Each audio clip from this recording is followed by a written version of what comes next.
Do you think Obama seriously wants to be impeached and go through what Bill Clinton did? He would be a mess. He would be thinking about nothing but it would be a horror show for him. It would be an absolute embarrassment. It would go down on his record permanently. Who has heard the poem called The Snake? So I have it. Does anybody want to hear it again? You sure? Are you sure? Tonight on All In. On this vote, the yeas are 230. Article 1 is adopted. A distressed president faces the reality of impeachment. What does it feel like to be the third president in U.S. history to be impeached? As Democrats plot their next move. Seems like people have a spring in their step because the president was held accountable for his reckless behavior. Tonight, the mounting pressure to prevent a McConnell cover-up of Trump crime. We must get the truth, and Leader McConnell is hiding the truth. What the impeachment of Donald Trump means for the rule of law in America. I just left President Trump. He's mad as hell that they would do this to him. Plus, DNC Chair Tom Perez on what impeachment means for 2020, how a court ruling undermining Obamacare just became an election year time bomb. Good evening from New York. I'm Chris Hayes. President Donald Trump has yet another mark on him that he can never, ever, ever undo.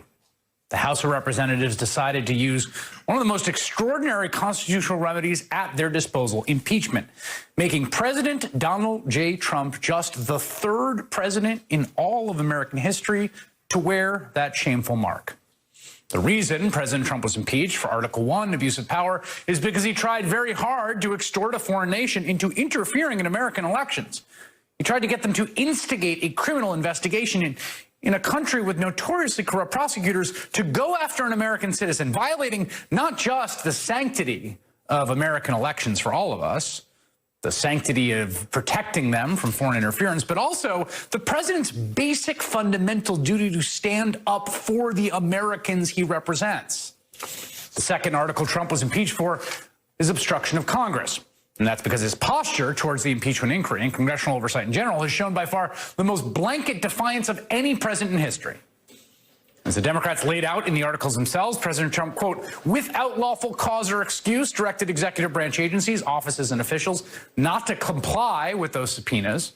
In the history of the Republic, no president has ever ordered the complete defiance of an impeachment inquiry or sought to obstruct and impede so comprehensively the ability of the House of Representatives to investigate high crimes and misdemeanors. There are still numerous people that Democrats in the Senate would like to hear from, actually, who've been blocked by the president, people the president doesn't want you to hear from. And we'll talk about whether we'll get to hear from them in just a bit. But normally, the articles of impeachment would go to the Senate now in preparation for the president's actual trial. But Speaker of the House, Nancy Pelosi, in an interesting bit of strategic gamesmanship, is not sending them over.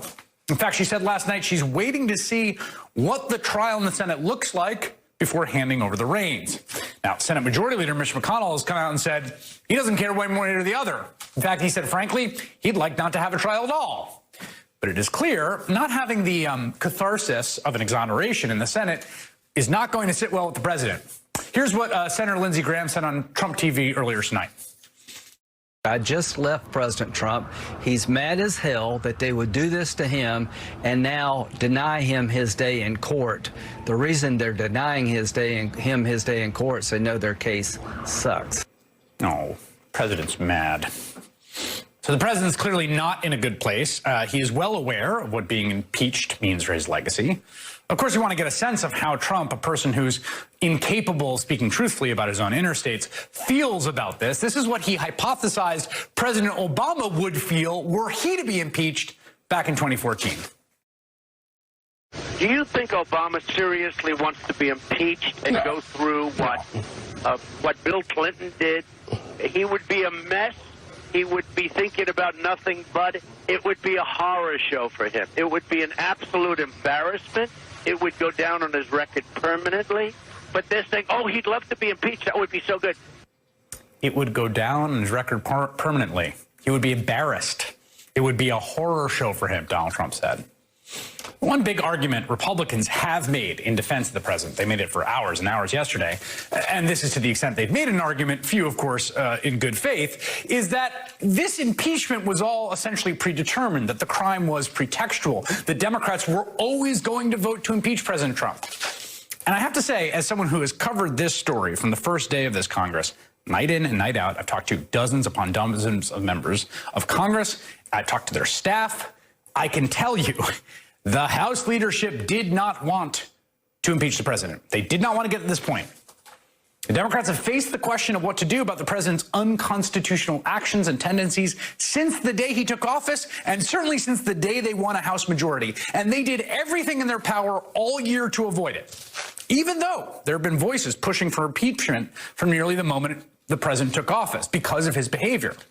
House leadership, led by Nancy Pelosi, resisted those calls from the grassroots and from many of their voters and many in their caucus until they could resist no more, until the facts came to light about the president misusing his office to extort a foreign nation into interfering in the next election. We learned that from the notes of President Trump's phone call with the Ukrainian president. When the Ukrainian president said he wanted to buy more American weapons to defend against Russian aggression, President Trump infamously responded, quote, "I would like you to do us a favor, though." That was what changed things. The facts changed things. The president's actions changed things. That's what brought us to this point, despite the fact the president accepts no responsibility for it. Now, the Republicans are right in a way that it was always kind of predetermined. It was fated Trump would be impeached. But that is because of Trump's nature and his character. All of this reminds me of a poem that Trump liked to quote on the campaign trail. It's actually from a 60s song that then became a kind of viral meme that he then read. And on the campaign trail was part of this really disgusting, bigoted, anti-immigrant tirade that he would do about a woman who takes in a snake as long as the snake promises not to bite her. And then the woman takes in the snake and the snake bites her. And the snake says to her, "You knew damn well I was a snake before you took me in." Confession of sorts, I think. Americans knew what Donald Trump was when a minority of us voted to take him in. He warned us, so now we are here. Do you think Obama seriously wants to be impeached and go through what Bill Clinton did? He would be a mess.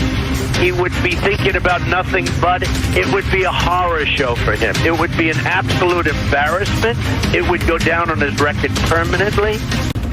An embarrassment on his record permanently. Well, good morning and welcome to AM Joy. Donald Trump would have you believe that impeachment is no biggie.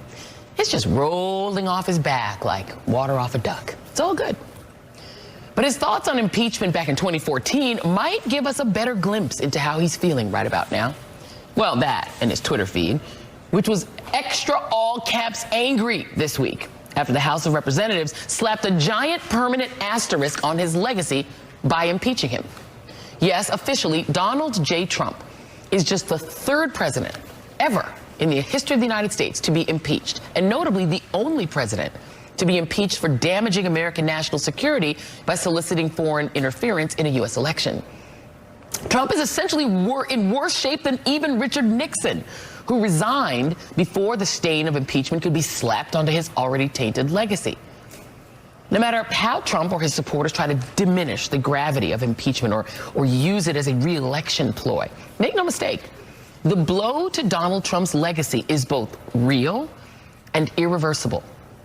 The term imPOTUS may trend for a day, but decades from now, when kids open their history books, Trump stealing migrant kids from their parents and locking them up in cages, fanning the flames of white supremacy, and shutting down the government for an immoral border wall will be listed after impeachment. Impeachment, the shame of it, and particularly the cause of it, Trump's eagerness, frankly, his need to get foreign help a second time to get elected, and the fact that he got caught trying to get that kind of foreign help a second time, that is going to be central to the Donald J. Trump story forever. And despite Trump's attempts to claim that it's all just a hoax, signs point to him being in what can only be described as a total meltdown, signified perhaps most perfectly by this 6-page, angry, rambling, frankly weird letter that he sent to House Speaker Nancy Pelosi on the eve of his impeachment day. Now, Speaker Pelosi and Senate Majority Leader Mitch McConnell are in a standoff over what will happen next, which is supposed to be a trial per the Constitution, but which McConnell, in the other unprecedented thing that kids will learn about in their history books, has promised to instead turn into a quick and sycophantic display of Republican loyalty and obedience to Donald Trump. Fealty, as if to a king. What a time to be alive. Who has heard the poem called The Snake? So I have it. Does anybody want to hear it again? You sure? Are you sure?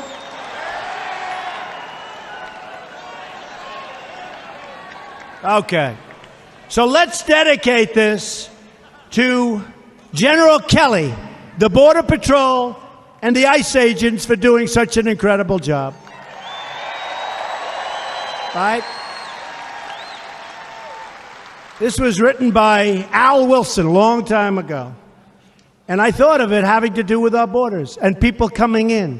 And we know what we're going to have. We're going to have problems. We have to very, very carefully vet. We have to be smart. We have to be vigilant. So here it is, The Snake. It's called The Snake. On her way to work one morning, down the path along the lake, a tender-hearted woman saw a poor, half-frozen snake.